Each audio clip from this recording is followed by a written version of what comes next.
to the Bridging the Gap series, where we talk about different, things where you need to bridge gaps in the industrial environments. And today we're talking about some more artificial intelligence and industrial automation with Jeff Winter. But before we even get into that, I'm Tyler Wall.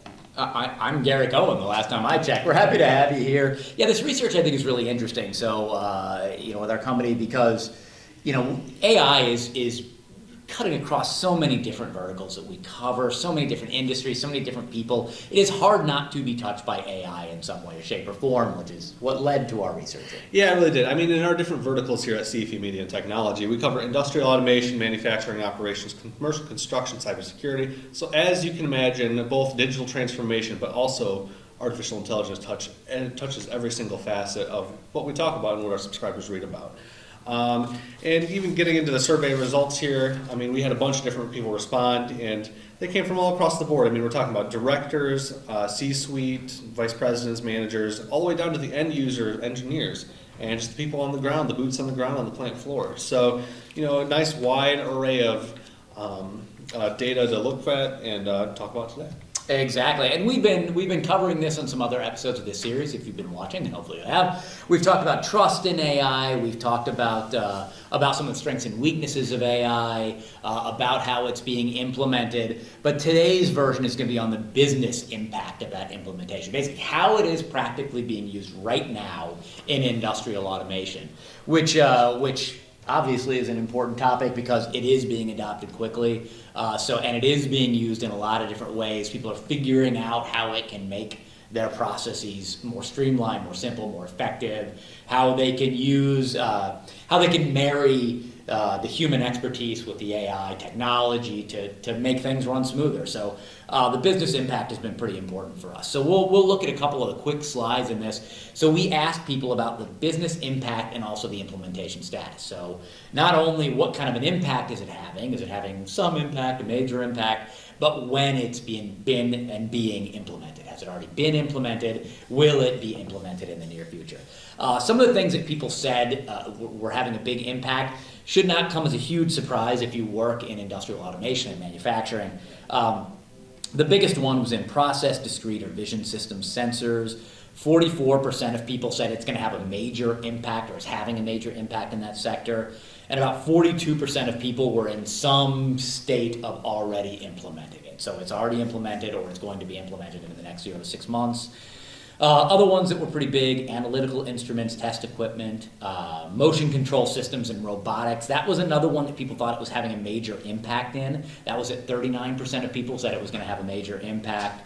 Networking devices, another big impact, or two others, were control systems. That includes HMIs, PLCs, and DCSs. 41% thought they'd have a major impact there. But also SCADA historians, 36% thought that AI would have a major impact on their business in the way that they're using that. So if you look at this, the stages of implementation, and we run across all kinds of different things. Now, we provided these categories, full disclosure to people, so I think they could write in as well, but we provided these categories, so it was a little bit self-selecting on that. But we did give them a wide range of things to choose from. As far as the implementation timeline, we didn't have any of these where it was 99% it had been implemented. But most of these, we were somewhere between 20 and 50% of companies had implemented them already. So that process is ongoing. Again, if we sit down here, if we're still doing this in a year and we're talking about this, I'm guessing those numbers will have gone way up. Oh, I agree. And then getting into more of the long-term numbers here in terms of implementation, I mean, just re-highlighting some of what you talked about with, control systems, including HMIs, PLCs, DCSs. About 29% of our respondents will have implemented AI in the next 19 to 36 months, 15% in more than 36 months, so a little bit further down the road. And then getting into the motion control systems and robotics, I mean, in 7 to 18 months, 22% of our respondents will have implemented themselves, and then 22% will have implemented in more than 36 months. And then in motor drives, controls, and actuators, in 7 to 18 months, 27% of our respondents will have implemented artificial intelligence there, and then in 19 to 36 months, another 23%. So it's a lot of numbers there. Jeff does a great job of breaking all that down and what it means, if it's even correct because of just the self-selecting nature, but he does a good job breaking that down. And then just getting into the average implementation time frame by category. I mean, for the longest it takes is with power distribution systems at 18 months. Control systems, including HMIs, PLCs, PACs, DCS, is about 17. And then all the way at the bottom, analytic instruments and testing equipment is only about 13 months. So. Very much so. But you don't need to listen to just us talking about this because we have guests who are going to come in and talk to us. So today, as we said earlier, we have Jeff Winter. He's really been able throughout this series to provide some insight and really give his opinion on how AI is being used, just from his expertise and seeing how companies are using this and talking to companies. So he's been great about bringing some stats in for us, some studies that lend a little insight into what's going on. Yeah, and him being our resident AI expert, we feel it fitting that he's on again. So I will read to you his winning biography here, and we will get right into it. So Jeff is an Industry 4.0 thought leader and influencer. In fact, he is #1 in the world according to Analytica. He's been recognized 13 times as being a top leader in his field. He has amassed 80,000 followers on LinkedIn and is recognized as one of the top AI influencers. He is known as the guy to take complex topics and explain them simply to a wide audience, from shop floor to the C-suite, or as I like to say, from shop floor to top. So we're going to bring him in and talk to him.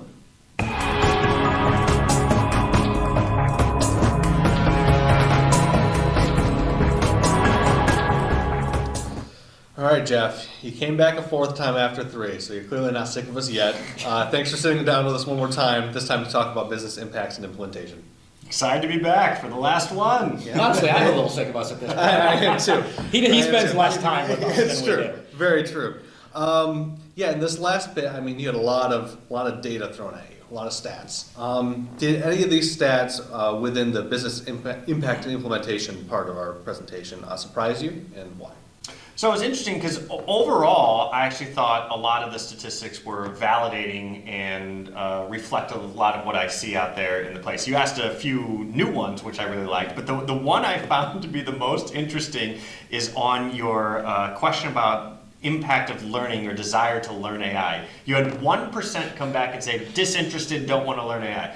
I want to know who that person or people are that answered that, because I can't imagine anyone, especially early to mid-career, having that answer. That to me is very similar to being in the early 2000s and saying, nope, no interest in using the internet, it's not going to take off, it's a fad. And look where we are today. You can't live basically without. So that would probably be my biggest thing that I would say that just like stood out. I thought it should be 0. I mean, just flat out, it should be 0.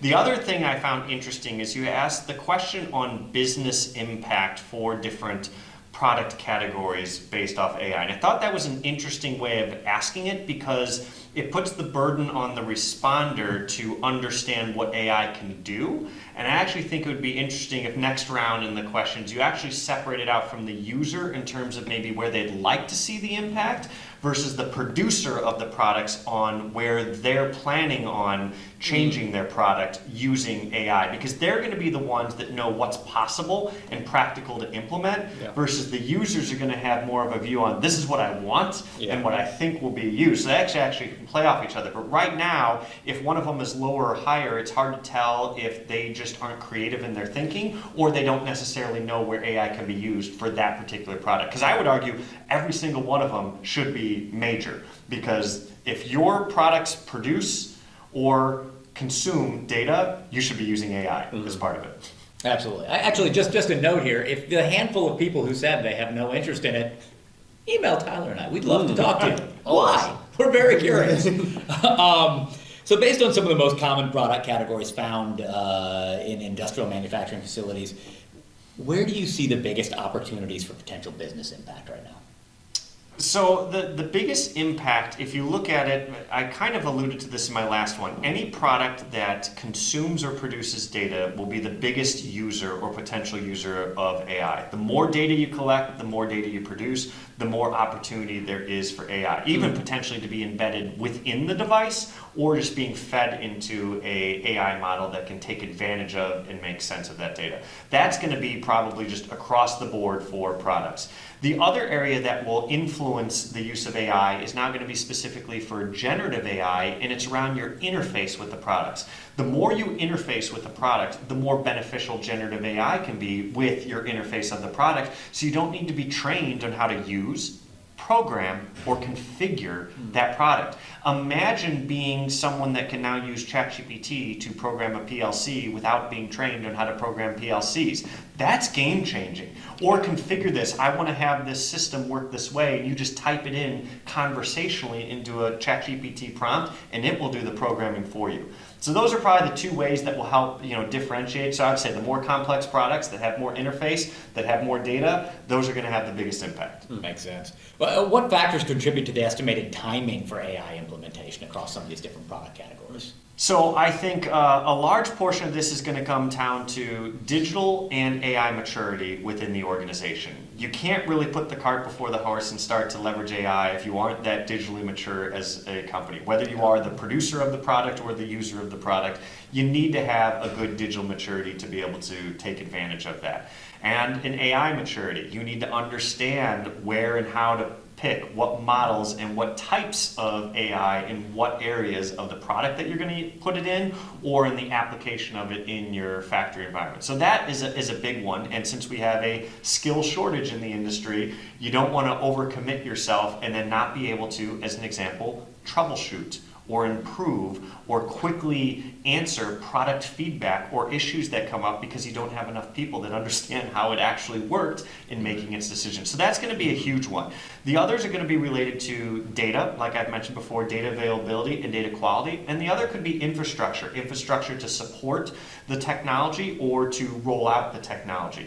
You're going to need a lot of access to data. You're going to need high internet speeds. And a lot of companies, if you're a product producer, you don't have an IoT infrastructure necessarily set up to connect to your product, to maintain connection to it, to be able to provide information back to the product in real time to help the user of that product. So those are going to be some of the big ones. You're also going to need to be able to adapt quickly to AI regulations and policies that come out. And so you can either choose to wait, which I would not encourage you to do, or you can develop strategies around how to adapt to them when they come out. So you can match ethical concerns, data privacy concerns, and geographic concerns that are going to come up as different countries are evaluating AI differently. So are there any product categories that are considered low priority for AI implementation now, but might become critical in the future?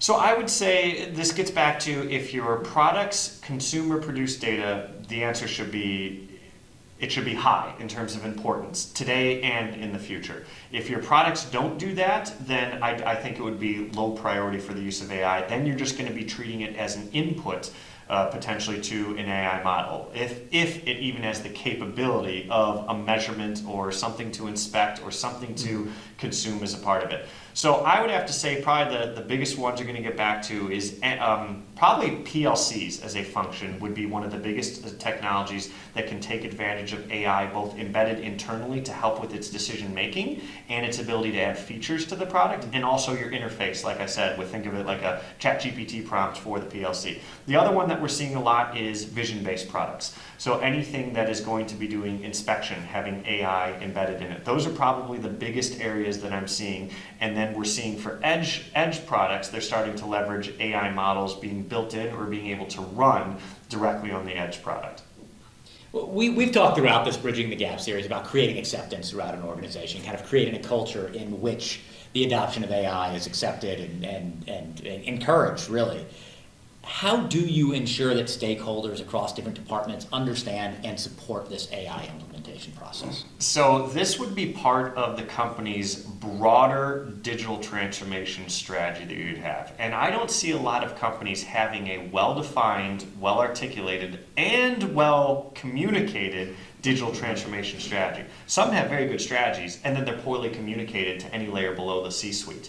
And if you have it communicated to any layer below the C-suite, when you start to implement or pick different technologies like AI, they're missing its applicability to the transformation initiatives of the company. And that will completely change the use of the technology if you're looking at it myopically as how do I get ROI on this short-term, one-time project rather than looking at how the company is trying to transform their business through the use of that technology. And this is one technology that spans every single department in the company. So when you have your digital transformation strategy, AI should be a large component in there, and how AI is going to work to achieve your transformational goals and how it's going to cross all the different departments out there. Your finance team needs to know how your marketing team is going to use it, needs to know how your supply chain team, your engineering, your quality. This is a technology that all of them are going to use. You need to be in lockstep by how you're going to use it and being able to leverage how each other's using it. Because once again, most data is unknown by people in the organization because they think that the data generated in their department, either it's not widely available on enterprise systems or they perceive it to be unvaluable to other departments when in reality it probably is valuable to that department. So those AI strategies should be cross-departmental. Well, Jeff, thank you for joining us, not one, not two, not three, but 4 times to help walk us through artificial intelligence and industrial automation and just being that communicator for all of us and our viewers and listeners. Well, as you can tell, it's one of my favorite subjects. I love being a part of this. Thank you. The sad thing about this is we're on our 4th episode, and I don't think we've once said industrial automation properly. No, I don't think so. We'll get it on the 5th one. Thanks so much for Thanks being for with us joining. again. And that was some more wonderful insight from our guest, Jeff Winter, digital transformation expert, Industry 4.0 expert, AI expert, really just a renaissance man around town. I'm sure he has many other skills. Those are just the ones we know about. They are, but we are definitely glad that we had him on to kind of break down some of this data further for us, because, I mean, we're not smart. He is. So he's able to help, break it down for us in words that normal plebeians can understand. Yeah, in his intro, we talk about how he's good at breaking down complex topics. That's why we have him in here, because sometimes Tyler and I are great at breaking down complex topics. But this one was I think, a good capper to our talks with Jeff Winter, because we ended here with the business impact, how it's actually impacting businesses out there. And I mean, I think if it hasn't been driven home enough throughout the series, it is impacting businesses in a lot of ways. It is impacting a lot of businesses in a lot of ways. It is going to be darn near ubiquitous as we go on here. And one of the things I thought was really funny is the first question we asked him as we just interviewed him was, do any of these stats surprise you? And he said, yeah, 1% are disinterested in learning more about AI. Yeah, that one caught me a little bit off guard too. I think anybody who is totally certain about their life, like, yeah, I don't need it, that surprises me. So I'm curious what the answer was for why people weren't interested. But there's so many different uses for it, and there's so many ways that, we talked a lot throughout this whole series about the fears that AI is going to take people's jobs, and that there's going to be, that people especially in industrial automation, manufacturing, the plant floor, are going to get pushed out because of it. Jeff obviously gave some research to the contrary, saying that it's actually creating more jobs out there, that people aren't going away. It is just something that, we're going to have to learn about as we go. We're going to have to, it's going to grow with us, and we're going to grow with it as part of industrial automation. It's going to be part of almost everything we do as we move forward. It is. One of the other things I also liked when he was talking about factors for AI implementation is just general skill availability. I mean, you need people that have that AI expertise to help execute these different plans for implementation, whether that be on the plant floor or the cloud or the edge.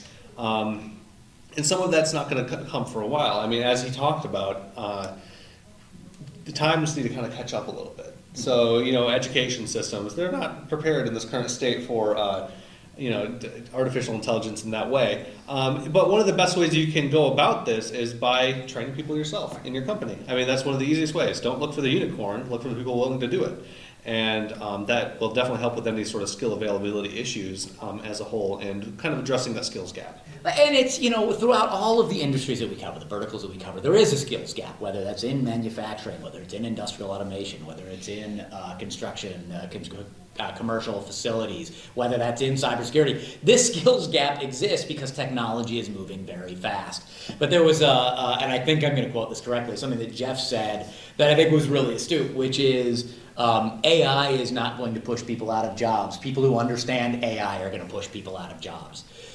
Teach yourself this stuff, learn this stuff, teach your company this stuff, and you will be a more productive employee, because it's not like AI is fully going to replace humans. There are going to be humans who are experts in how AI can be used, and there are jobs open for those experts out there. There definitely are. And something else that I don't think Jeff actually said out loud, but is definitely beneficial, is if you visit Control Engineering, where you can learn more about great content related to artificial intelligence, industrial automation, and things of that nature. CONTROL, yeah, that was right, ENG.com. As always, humbled and blown away by your segueing skills. Not as humbled or blown away by your spelling skills, those we're still working on, but your segues, top notch.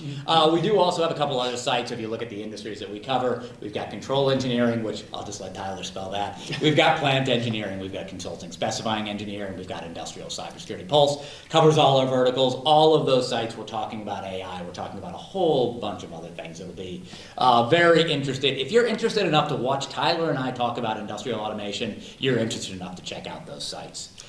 And you're definitely even more interested, if you like hearing us talk, listen to the ICS Pulse podcast on industrialcybersecuritypulse.com, where we talk to different industry practitioners within the cybersecurity space about how to best secure, work around the skills gap over there, because there's a skills gap over there too, and things like that. It's always great conversations over there.